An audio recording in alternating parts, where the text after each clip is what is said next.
Hello students, मैं आर्यन गुप्ता स्वागत करता हूं आपका इस वीडियो में, जिसमें आज हम लोग गॉस के अनुप्रयोग में तीसरा टॉपिक पढ़ेंगे हम लोग। और तीसरा टॉपिक आज है हमारा एक आवेशित चालक के ठीक बाहर विद्युत क्षेत्र। ठीक है बच्चों, ये जो टॉपिक है लास्ट लेक्चर में जो हम लोगों ने पढ़ा था उसी से रिलेटेड टॉपिक है।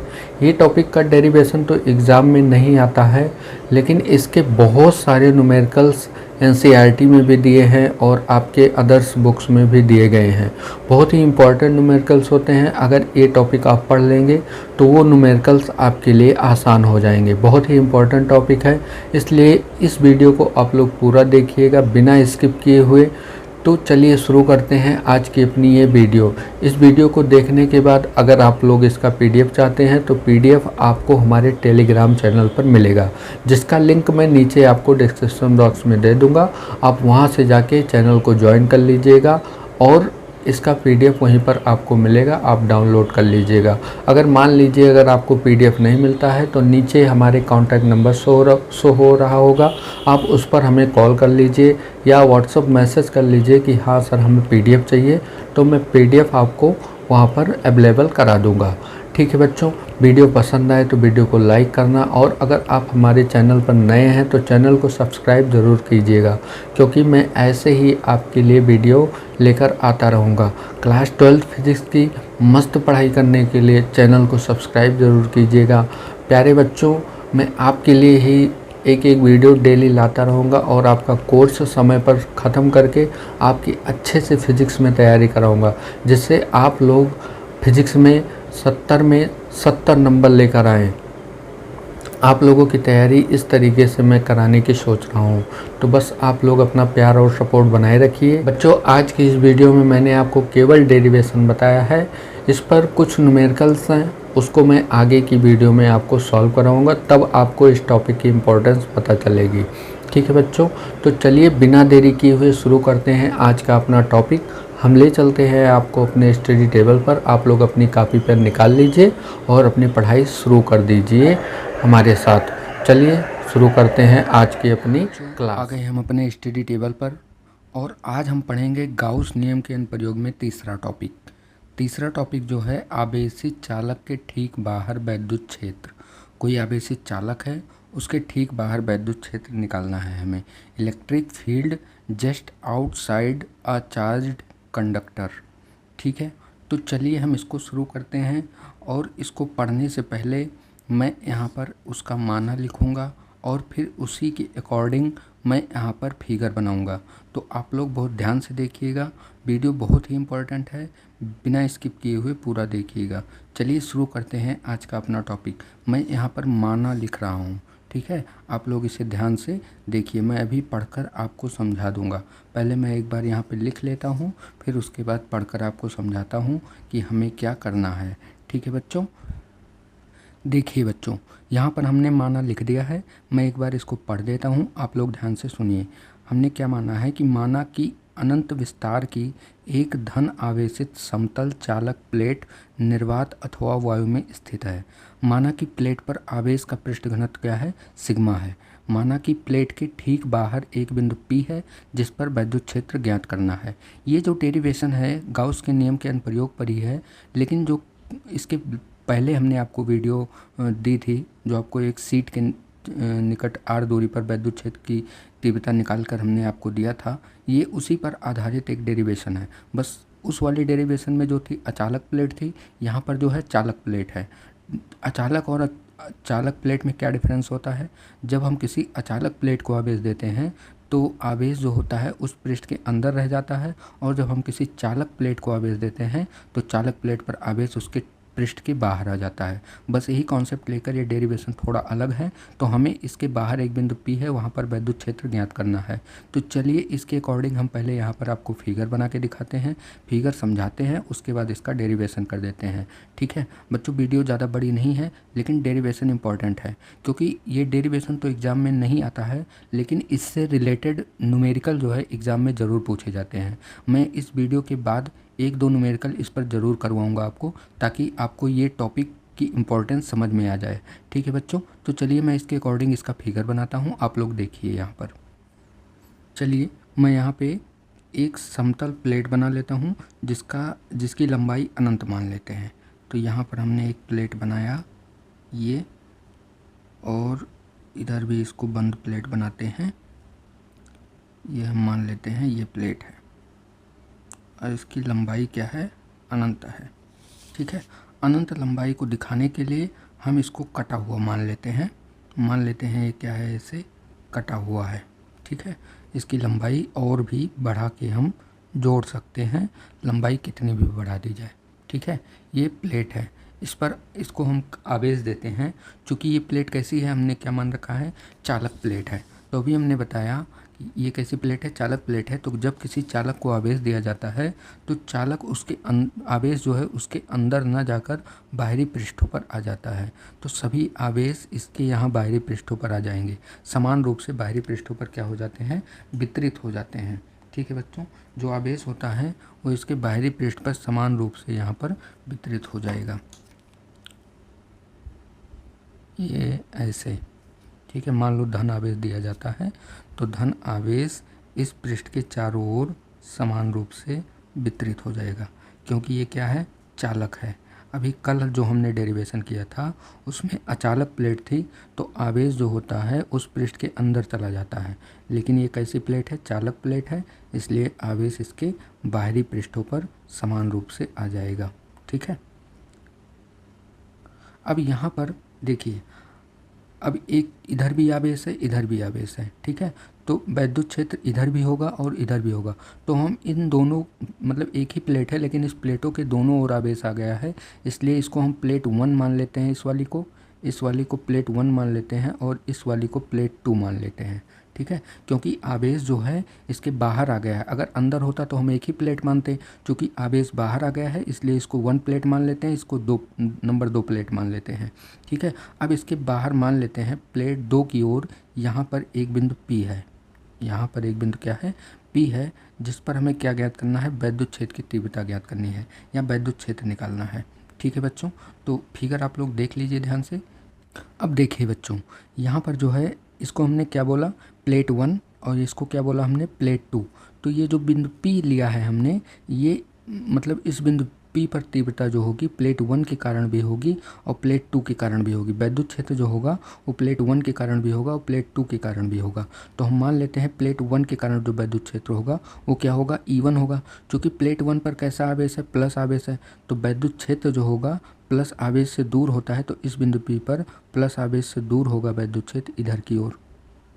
ठीक है, ये होगा E1, ये क्या होगा, E1 होगा। और प्लेट 2 के कारण जब वैद्युत क्षेत्र निकालेंगे P बिंदु पर, तो वो वैद्युत क्षेत्र आएगा E2, और वो भी क्या होगा, चूँकि ये भी प्लस आवेश है तो इस बिंदु से दूर की ओर होगा। हम यहाँ पर बना देते हैं, ये होगा आपका E2। प्लेट 1 के कारण भी वैद्युत क्षेत्र की दिशा E1 इधर की ओर है, प्लेट 2 के कारण वैद्युत क्षेत्र की दिशा E2 इधर की ओर है। दोनों दिशाएं एक ही ओर हैं। ठीक है, तो जब किन्हीं वैद्युत क्षेत्र की तीव्रता दो तीव्रताएं होती हैं और अगर एक ही दिशा में होती हैं तो परिणामी हम लोग निकालते हैं। ठीक है, क्योंकि 2 प्लेट हैं, दोनों प्लेटों के कारण यहाँ एक ही बिंदु पर 2 तीव्रताएं आ रही हैं, तो हमें इस बिंदु पर रिजल्टेंट इंटेंसिटी चाहिए। ठीक है, या रिजल्टेंट इलेक्ट्रिक फील्ड चाहिए। तो हम कैसे निकालेंगे, परिणामी वैद्युत क्षेत्र निकालने के लिए आगे देखिए हम डेरिवेशन करते हैं, आप लोग ध्यान से देखिए। ठीक है, तो चलिए यहाँ पर लिखते हैं पहले प्लेट 1 के कारण P बिंदु पर वैद्युत क्षेत्र। यहाँ लिखेंगे, डेरिवेशन की शुरुआत यहीं से करेंगे कि प्लेट 1 के कारण, अतः प्लेट 1 के कारण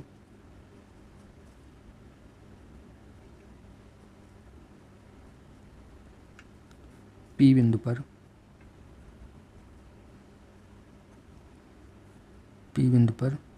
विद्युत क्षेत्र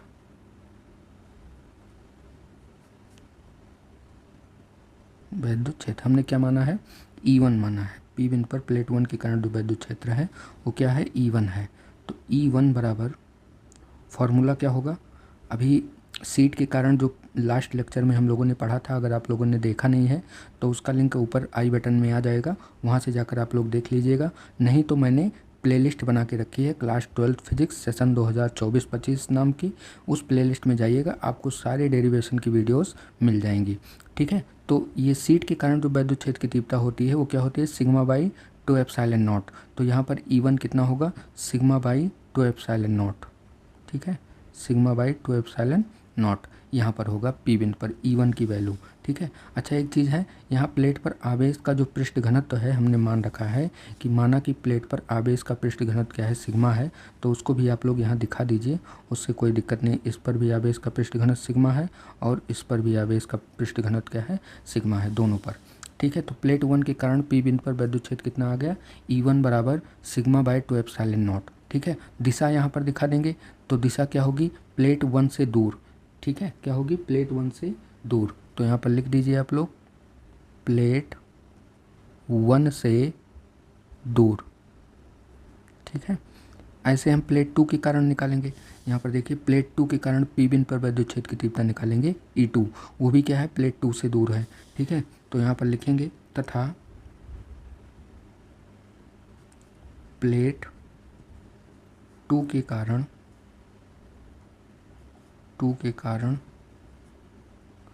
पी बिंदु पर वैद्युत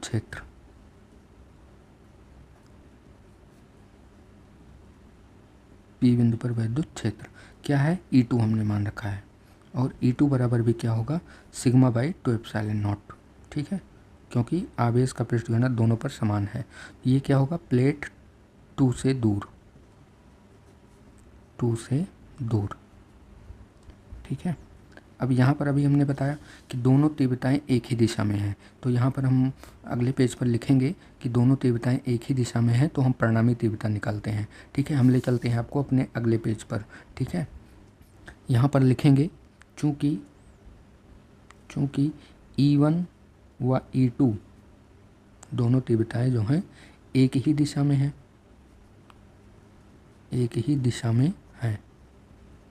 ठीक, दोनों एक ही दिशा में हैं। अतः प्लेट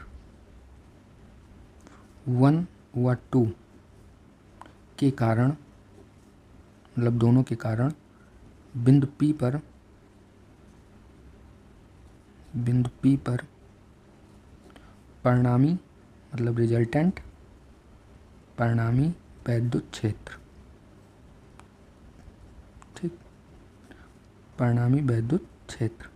तो जब तीव्रताएं एक ही दिशा में होती हैं तो परिणामी वैद्युत क्षेत्र जो होता है E, वो दोनों तीव्रताओं के योग के बराबर होता है, यानी E1 और E2 को हम क्या कर लेंगे, जोड़ लेंगे। ठीक है ना, चूँकि सदिश राशि इसके ऊपर आप लोग वेक्टर लगा दीजिए, अगर नहीं भी लगाते हैं तो गलत नहीं होगा आपका। ठीक है ना, अब उसके बाद यहाँ पे वैल्यू रख देते हैं। ठीक है, तो वेक्टर E बराबर आएगा आपका, E1 का मान कितना था, sigma by 2 epsilon not, plus इसका भी मान कितना था, सिग्मा बाई 2 एप्सिलॉन नॉट। ठीक, यहाँ पर देखिए इसको सॉल्व कर लें, हर दोनों का बराबर है, डिनोमिनेटर इक्वल है, तो न्यूमरेटर जुड़ जाएगा, यानी अंश क्या होगा, जुड़ जाएगा। तो सिग्मा सिग्मा मिलके हो जाएगा 2 सिग्मा बटे 2 एप्सिलॉन नॉट। ठीक, और 2 से 2 कैंसिल हो जाएगा, तो यहाँ पर E बराबर मिलेगा हमें, वेक्टर E बराबर सिग्मा बाई एप्सिलॉन नॉट।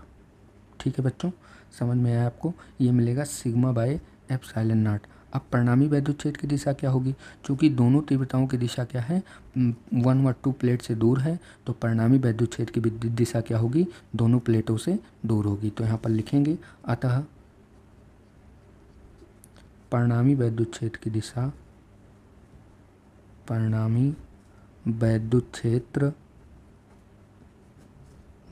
क्षेत्र की दिशा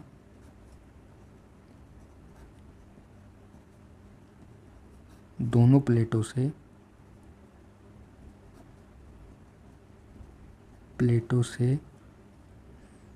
दूर की ओर होगी,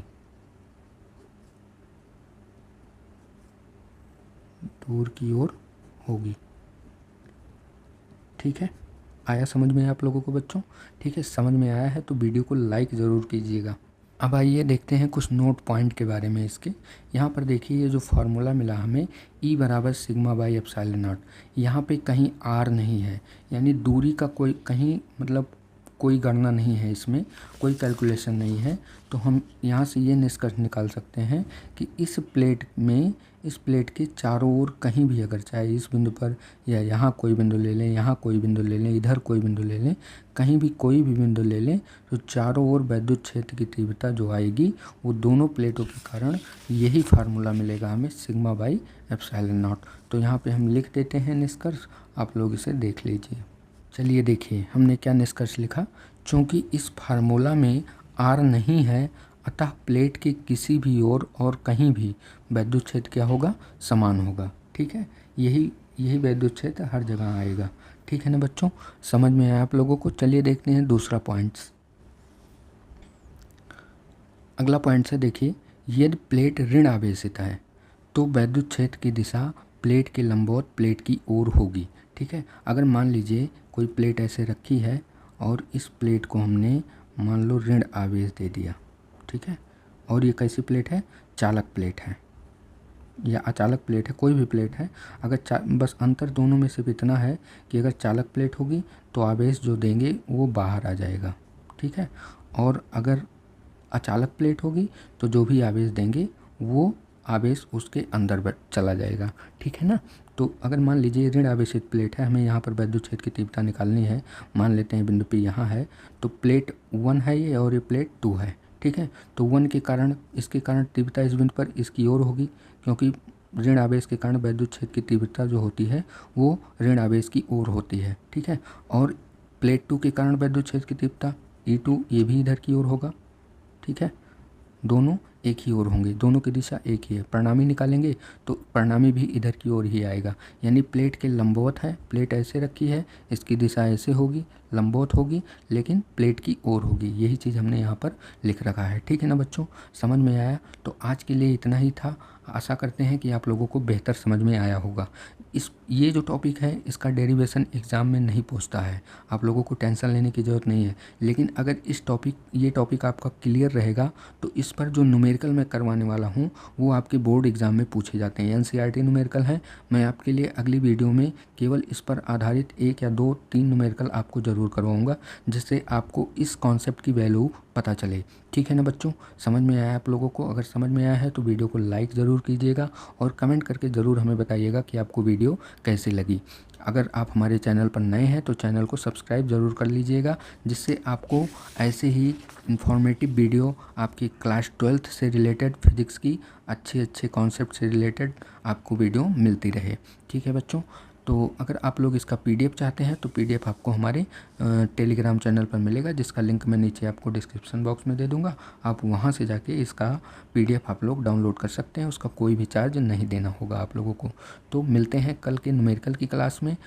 बने रहिए आप लोग हमारे चैनल पर। अगर आपको अच्छा लगता है हमसे पढ़ना तो वीडियो को ज़रूर शेयर कीजिए, क्योंकि मैं आपकी पूरी फिज़िक्स ख़त्म करूँगा।